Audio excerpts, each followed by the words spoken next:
তিনি একটি কথা বলেছেন। এই হাদিস খানা পড়তে গিয়ে তিনি বলেছেন আল্লাহ রাসূলকে কাউবয়, তার মানে রাখাল।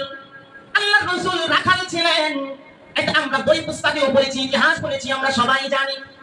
তবে সেই কথাটা আল্লাহ রাসূলের শানে এভাবে বলা যাবে না, বলার কোনো সুযোগ নাই।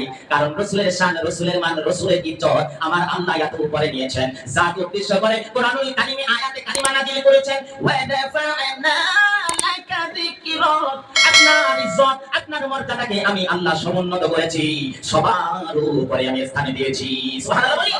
লোক ভিক্ষা করছে, তাই বলে আপনি তাকে ভিক্ষুক বলবেন? যদি ভিক্ষুক বলেন তার মধ্যে একটু কষ্ট আসবে না, ঠিক কিনা? একটু জবাব দেন, ঠিক কিনা? শুধু তাই নয়, অনেকে রিক্সা চালায়, এমন কিছু ভদ্রলোক আছে ডাক দেয় ও রিক্সাওয়ালা, তখন রিক্সাওয়ালা থামে। অনেকে আছে এমন করে তাকে ডাক দেয়, এই ডাক যদিও সত্য, কাজটা করে সেটাও সত্য, এর মধ্যে কোনো মিথ্যার আশ্রয় নেই, এর মধ্যে কোনো ধরনের কোনো গোপনীয়তা নাই। কিন্তু দৃষ্টিকটু, এটা স্বাভাবিক। আল্লাহ রাসূলের শানে এমন কোন কাজ করা যাবে না, কথা বলা যাবে না যে কথার দ্বারা রাসূলের শানের ক্ষুণ্ণ হয়। আর যদি রাসূলের শানের ক্ষুণ্ণ হয় তখন ঈমানের উপরে ঘাটতি হবে, এটা ইসলামের সমাধান। ভাইরা আমার, বন্ধুরা আমার, বর্তমানে প্রেক্ষাপটের আলোকে আজকের আলোচনার বিশেষ যে ধারাবাহিক যে বিষয়টা চলে যাচ্ছে উপার্জনের উপরে, ঠিক সেই আলোকে আলোচনা করতে গিয়ে যেহেতু হাদিস খানা সামনে চলে যাচ্ছে, আর বর্তমান প্রেক্ষাপট এমনটা চলছে, বাংলাদেশ বড় গরম।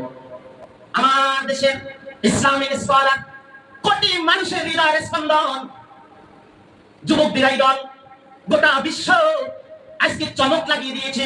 এমন কোন রাষ্ট্রপ্রধান যদি কোথাও যায় এত লোকের সমাগম হয় না যেমনটা সমাগম ঘটছে বর্তমান বাংলাদেশে। বর্তমান বাংলাদেশের কোটি মানুষের প্রাণ পুরুষ, আদরের লোক, প্রিয় লোক, প্রিয় মুখ ডক্টর মিজানুর রহমান আজহারী। ডক্টর মিজানুর রহমান আজহারী তার যেই মানুষের ভালোবাসা এবং ইসলামের চুলচেরা বিশ্লেষণ গোটা যুবকদের জন্য অনেক বড় পরিবর্তনের জন্য যথেষ্ট তার বক্তৃতা। আমরা বাংলাদেশের মুসলমানরা গর্বিত, ওলামায়ে কেরামও গর্বিত। শুধু বাংলাদেশ নয়, গোটা পৃথিবীর ইসলামিক স্কলার যারা রয়েছে তারাও তাকে নিয়ে গর্ববোধ করে। যেমনটা করে ডক্টর জাকির নায়েক, তিনিও তাকে স্নেহকারে, সোহাগ করে, আদর দেয়, শুধুমাত্র তার আলোচনা এবং কোরআন উপস্থাপনার জন্য, ঠিক না বেঠিক? কিন্তু বন্ধুগণ, তার সমালোচনা করার সুযোগ নাই, কারণ কথা বলতে গিয়ে ভুল হয়ে যেতেও পারে, যেহেতু আমরা মানুষ, ঠিক না বেঠিক? ও আমার ভাইরা, তবে আমাদের ওলামায়ে কেরামদের পক্ষ থেকে আমাদের সেই ভাইকে শুধুমাত্র একটি মেসেজ দেওয়া অতীব প্রয়োজন। আর সেই প্রয়োজন মনে করে অনেক ওলামায়ে কেরাম, অনেক শায়েখ তাকে পরামর্শ দিচ্ছে, আর সেই পরামর্শ নেওয়াও তার জরুরি, কারণ বয়স তেমন একটা বেশি হয় নাই। আল্লাহ তাআলা অল্প বয়সে আমার আল্লাহ রহমত আর বরকত নাজিল হয়েছে বিদায় তিনি আল্লাহ রাব্বুল আলামিন অনেক উপরে উঠিয়ে নিয়েছেন, ঠিক না বেঠিক? ভাইরা আমার, বন্ধুরা আমার, ভাইরা আমার, বন্ধুরা আমার, ইহুদিরা আল্লাহ রাসূলকে এভাবে করে রাখাল হিসেবে সম্বোধন করতেন, রাইনা বলতেন, হাস্য তামাশা করতেন। আল্লাহ রাব্বুল আলামিন কুরআনুল কারীমে আয়াতে কারিমা নাযিল করে জানায় দিলেন, ও দুনিয়ার মানুষ, আল্লাহর রাসূলের শানে তোমরা রাখাল বলবে না, কারণ রাইনা এটা অভিধান দেখা যায়, যেটা অর্থ হচ্ছে রাখাল। আল্লাহ তাআলা রাব্বুল আলামিন কুরআনুল কারীম আয়াতে কারিমা নাযিল করে বলে দিলেন, লা তাকুনু রাইনা, তোমরা রাইনা বলো না। সম্মানিত হাজিরিন, ভাইরা আমার, বন্ধুরা আমার, তাই স্পষ্ট একটি বিষয়, এটা নিয়ে ঘোলা করার কিছু নাই। আমরা আম মানুষ, আমাদের মধ্যে এটা নিয়ে বিতর্ক করার কিছু নাই।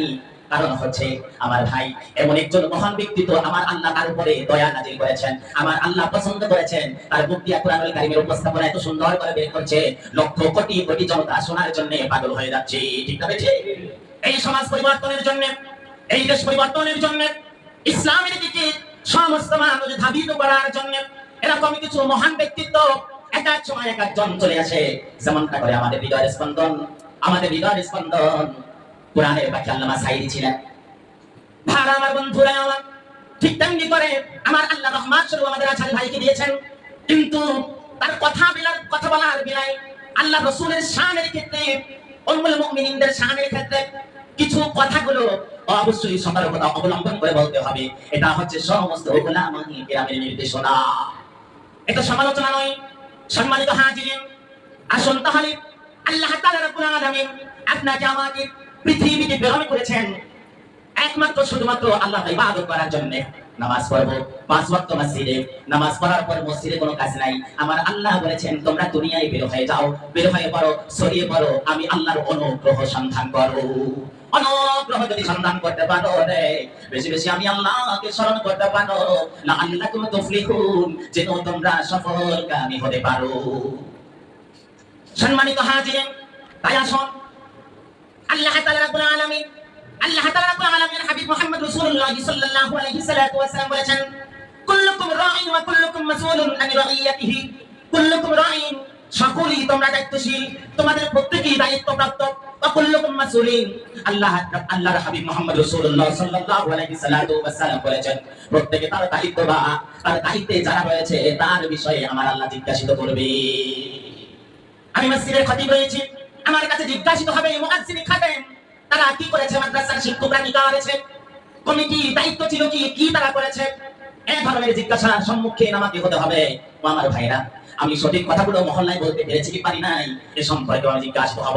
আপনি ঘরের কর্তা রয়েছেন, আপনি থানার ওসি রয়েছেন, আপনি ডিসি রয়েছেন, আপনি চেয়ারম্যান রয়েছেন, আপনি এমপি রয়েছেন, আপনি মন্ত্রী রয়েছেন, রাষ্ট্রপ্রধান রয়েছেন, যে যেখানে যে অবস্থানেই রয়েছেন না কেন, সেখান থেকে আপনাকে কিন্তু জবাবদিহি দাঁড়ায় জবাব দিতে হবে। তাই রাসূলুল্লাহ বলেছেন, আকুল্লুকুম মাসউলুন আন রাইয়াতিহি। আল্লাহ রাসূল বলেছেন প্রত্যেকেই তার দায়িত্বে যারা রয়েছে সবার বিষয়ে আমার আল্লাহ জিজ্ঞাসা করবে। তাই সেই চিন্তা করে, সেই চিন্তা চেতনা ধ্যান আর ধারণা নিয়ে আমরা কিন্তু সকলেই জীবন যাপন করতে হবে। আর এই জীবন যাপন করার মধ্যেই রয়েছে আমাদের সফলতা ইনশাআল্লাহ। সম্মানিত হাজির, তাই আসুন আল্লাহ তাআলা রাব্বুল আলামিনের দরবারে লাখ কোটি শুকরিয়া আদায় করছি। আল্লাহ তাআলা যাতে করে আমাদের এরকম সঠিক পথ অবলম্বনের মাধ্যমে জীবন পরিচালনা করতে পারে, আল্লাহ তাআলা তৌফিক দান করেন। সকলে আল্লাহুম্মা আমিন।